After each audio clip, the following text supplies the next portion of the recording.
Hello, if you are a random person from the internet who found this video, welcome, but this probably isn't the video for you. I'm going to go kind of quickly. I'm doing this specifically for my AP Calculus class.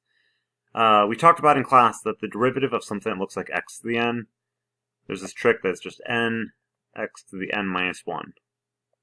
And we did some examples of that would be like, okay, x to the 10th power. If you do derivative with respect to x of x to the 10th power, you get 10 x to the 9th power. I don't remember, I think we looked at it kind of with square root too. That if you do derivative with respect to x of square root of x, that's like derivative with respect to x of x to the 1/2. So it comes up to 1/2, x to the 1 smaller than a half be negative a half. It could also work if you have x in the bottom of a fraction. Derivative of this is derivative of x to the negative 6th power. So it becomes negative 6 x to the negative 7th power. One I don't think we looked at, but it's kind of important, is if you do derivative of a constant, this is like 11x to the 0th power. So it's kind of like you bring an exponent down. You get like 0x to the negative 1, but not even that. Just know that derivative of a constant is going to make 0. Derivative of any just constant is going to be 0, or see some constant. One rule we haven't talked about, speaking of constants, but it's almost common sense, is that if you have derivative of a constant times a function, it's going to be constant times the derivative of the function. So if I were doing derivative with respect to x of 5x squared, I would be doing 5 times the derivative of x squared, 5 times the 2x. Usually I won't show my work like this. I'll do it more directly. I'd be like, okay, the 6 and the 9 are going to multiply. The 9 comes down, becomes 54 x to the 8th power. Here are some new ones.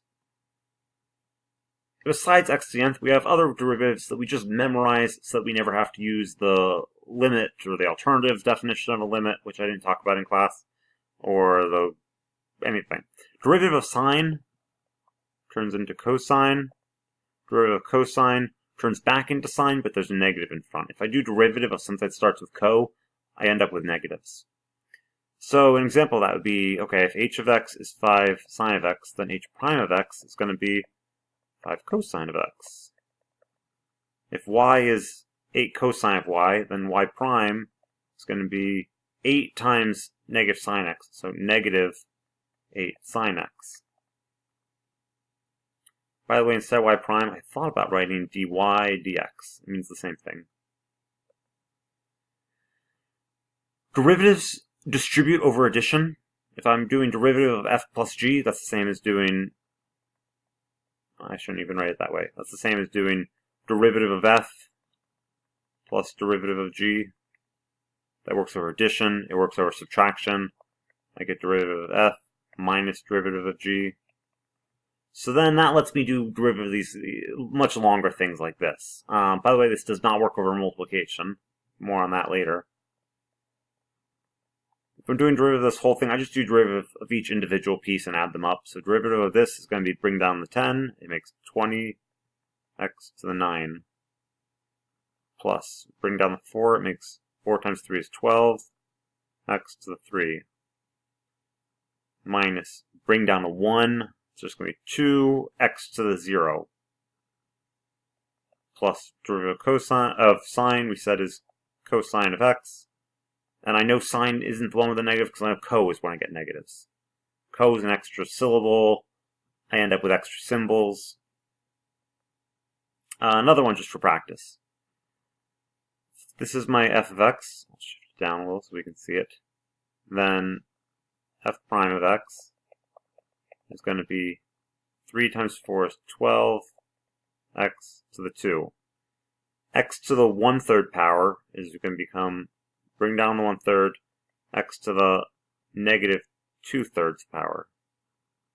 because I make the exponent smaller by 1, plus 5 cosine of x. This is plus a half cosine of x. So I'm going to end up with plus a half derivative of cosine. So I'm going to get minus a half sine of x.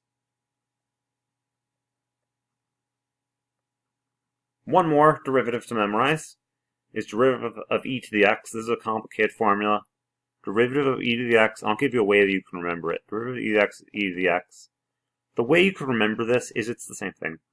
I was just joking when I said it's complicated. Haha, me with my jokes. Okay, one last one we'll do. My goal is to make this under 5 minutes. I'm already almost at 6. Oh, my goodness, sorry for wasting your time. Derivative of g. I do derivative of each part. Derivative of 18 is 0. Derivative of constant is just going to be 0. I'm not even going to write it. Derivative of 3 e to the x is going to be 3 times the derivative of e to the x, which is still e to the x. Minus x squared turns into minus 2x. Minus 5 squared, don't be fooled, I'm not bringing down any 2. 5 squared is a constant. It's 0 when I do the derivative. Plus 3 cosine is going to turn into minus 3 sine. Minus 5 x to the negative 2. If I bring down an x to the negative 2, I get plus 10 x to the negative 3. That was derivative of negative 5 x to the minus 2. I turned into positive 10 because I multiplied them. X to the, make the exponent one smaller. And this, of course, I also could write as 10 over x cubed. Alright, under 7 minutes, not bad.